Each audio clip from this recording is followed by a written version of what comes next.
वचन कहता है कि दानियल जब बड़ा हो गया तो दानियल के साथी जो थे, जो दूसरे जो अन्य जातियों में से, वो उससे जेलसी करते थे। तो कहता अधिपति, न्यायी और गवर्नर ने आपस में सलाह की कि राजा ऐसी आज्ञा दे। दानियल 6 उसकी 7 आयत में लिखा है, 1 महीना उसने कहा कि कोई तुझे छोड़ किसी मनुष्य या देवता से विनती करे, वो शेरों की मांद में डाल दिया जाए। और कहता कि हस्ताक्षर कर दे, अपनी अंगूठी की मोहर लगा दे कि बाद में फिर ये आज्ञा बदली नहीं जा सकती। राजा मान गया। राजा को फूकी चढ़ा दी, चने के झाड़ पे चढ़ा दिया। राजा के मन में बिल्कुल भी ये शंका नहीं थी कि ये तो दानियल के प्रति एक षड्यंत्र रच के आ रहे हैं, दानियल को मरवाने की साजिश है। तो उसे चने के झाड़ पे जब चढ़ा दिया, और 9 आयत में लिखा राजा ने हस्ताक्षर कर दिए। 10 आयत में लिखा दानियल को मालूम हुआ कि उस पत्र पर साइन किए गए हैं। कहता वो अपने घर में गया और जिसकी उपरोठी यानी ऊपर वाली कोठड़ी की खिड़कियां यरूशलेम की ओर खुली रहती थी, और अपनी रीति के अनुसार जैसा वो दिन में 3 बार अपने परमेश्वर के सामने घुटने टेक कर प्रार्थना और धन्यवाद करता था, वैसा ही तब भी करता रहा। लिखा दानियल को मालूम हो गया कि ऐसे पत्र पे साइन किए गए। दानियल को मालूम था, साइन मतलब राजा का साइन मतलब इट्स डन। और वचन क्या कहता है? वचन कहता है कि दानियल अपनी रीति के अनुसार, क्योंकि वो दिन में 3 बार परमेश्वर के सामने जाता था और हमेशा प्रार्थना और धन्यवाद करता था। आज धन्यवाद करने की कोई चीज उसकी लाइफ में नहीं थी। आज तो रोने पीटने का दिन था कि वो प्रभु के सामने जाता और कोठड़ी भी ना खोलता कि कोई देख ना ले, कि परमेश्वर गुप्त रूप में आज मेरी प्रार्थना को सुने। लेकिन वचन कहता है कि वो डरा नहीं और उसने परमेश्वर से जिस रीति से पहले वो प्रार्थना करता था और धन्यवाद करता था। किस चीज का धन्यवाद? कि आज उसे मौत मिलने वाली है, इस चीज का धन्यवाद? कि उसको मालूम था कि वो खिड़की पे बैठा है और दूर जो उसके विरोधी हैं उसे देख रहे हैं कि आज दानियल आता है कि नहीं आता, अगर आता है तो मारा जाएगा। किस चीज का धन्यवाद वो करने के लिए प्रभु के पास जाए? क्या परमेश्वर ने उसे जो मौत का फरमान दिया है, क्या उस चीज का धन्यवाद करने के लिए जाए? आज विश्वासियों की प्रॉब्लम क्या है कि जो कुछ परमेश्वर उनको देता है उसका वो थैंक्स नहीं कर पाते। आज गाजा में चले जाओ, मैंने एक वीडियो देखी जहां पर ऊपर से आटा गिरा, जब प्लेन ने आटा गिराया, आटे की बोरी, एक जवान बंदा जीसस के जैसा लगता था, इतना जवान पूरा, और आटे की बोरी को उठा रहा है और उसे चूम रहा है और खुश हो रहा है। ऐसे खुश हो रहा है जैसे उसकी करोड़ों रुपए की लॉटरी लग गई, क्योंकि वहां खाने के लिए आटा तक नहीं।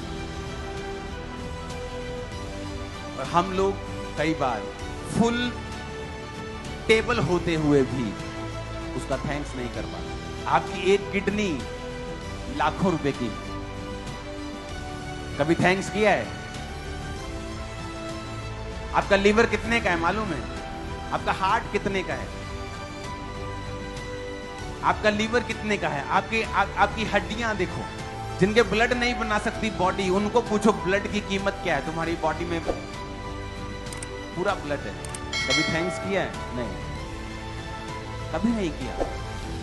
आप खा रहे हो, कभी थैंक्स नहीं किया। आपके पास रहने के लिए छत है, कभी थैंक्स। लेकिन हम दूसरों को देख रहे हैं जिनके पास हमारे से ज्यादा है, और फिर परमेश्वर से क्वेश्चन कर रहे हैं। इसलिए परमेश्वर ने कहा कि जब तू उस बंदे के पास जाना तो कहना मेरा शुक्र करना बंद कर दे, मैं देना बंद कर दूं। वचन कहता है कि जो परमेश्वर को धन्यवाद करेगा ना, परमेश्वर उसे अपना चरित्र दिखाएंगे, उसे अपना आप दिखाएंगे। और दानियल को यह बात मालूम थी, और वचन क्या कहता है? दानियल तब भी वैसा ही करता रहा। तब उन पुरुषों ने उतावली से आकर दानियल को अपने परमेश्वर के सामने विनती करते और गिड़गिड़ाते पाया, और राजा के पास जाकर वो चुगली करने लगे। और राजा को बोला कि दानियल उसी तरह से 3 बार विनती करता है। तो राजा उदास हो गया। राजा को मालूम नहीं था कि ये सारा षड्यंत्र दानियल के लिए रचाया गया। ये मेरी प्रशंसा नहीं कर रहे थे, ये दानियल को मारना चाहते थे। और बाइबल कहती है दानियल को बचाने के लिए राजा सारी रात सोया नहीं कि मैं कैसे बचाऊं, क्योंकि वो अपनी जुबान से बंधा हुआ था। अगर वो जुबान से मुकरता था तो राजा की बड़ी बेइज्जती होती, और राजा ये नहीं चाहता था। और वचन कहता है कि जब दानियल को उठाकर शेरों की मांद में डाल दिया गया तो शेरों ने उसे खाया नहीं। राजा को नींद नहीं आई, सारी रात वो सोया नहीं। सुबह उठ के फटाफट जाके आता है और बोलता है डेनियल। राजा घड़े के निकट आया, 20 आयत में लिखा, और शोक भरी वाणी से चिल्लाने लगा। उसे मालूम था कि अंदर से आवाज नहीं आएगी, तो उसका मन भरा हुआ था और भरे हुए मन से उसने डेनियल को आवाज लगाई। उसे मालूम था अंदर डेनियल नहीं है, अंदर डेनियल की हड्डियां भी बची नहीं होंगी। और वो रोने जैसी आवाज के साथ उसने आवाज लगाई कि शोक भरी वाणी से वो चिल्लाने लगा और डेनियल से कहा, हे डेनियल, हे जीवते प्रभु के दास, क्या तेरा परमेश्वर जिसकी तू नित्य उपासना करता है तुझे सिंहों से बचा सका है? अंदर से उत्तर आया। तब डेनियल ने राजा से कहा, हे राजा, तू युगानुयुग जीवित रहे। मेरे परमेश्वर ने अपना दूत भेजकर सिंहों के मुंह को बंद कर रखा है, उन्होंने मेरी कुछ भी हानि नहीं की। इसका कारण बताया उसने। कहता है इसका रीजन ये है, कारण ये है कि मैं परमेश्वर यहोवा के सामने निर्दोष पाया गया हूं, और हे राजा, तेरे सम्मुख भी मैंने कोई भी भूल नहीं की। राजा ने आनंदित होकर डेनियल को गड्ढे में से निकालने की आज्ञा दी। डेनियल गड्ढे में से निकाला गया और उस पर हानि का कोई भी चिन्ह नहीं पाया गया, क्योंकि वह अपने परमेश्वर पर विश्वास रखता था।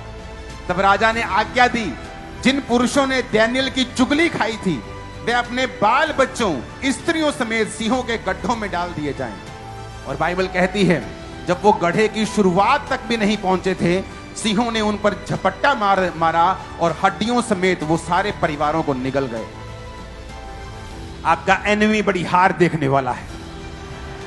आपका दुश्मन शर्मिंदगी को देखेगा। इसी साल आप देखेंगे यीशु के नाम।